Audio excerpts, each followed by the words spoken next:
সাথী হয়ে আসো যদি আমারই গরে, আমি সাজাবো তোমারে।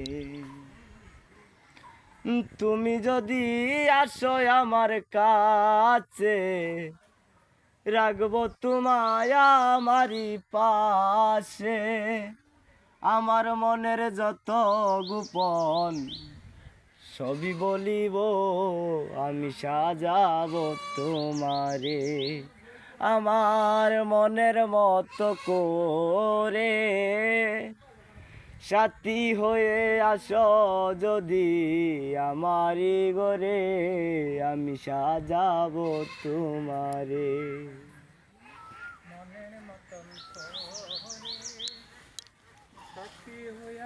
তুমি ব্রাহ্মণ হইয়া চাঁদের দিকে হাত বাড়াইও না, বন্ধু আমার আসমানের চাঁদ ধরা দেবে না।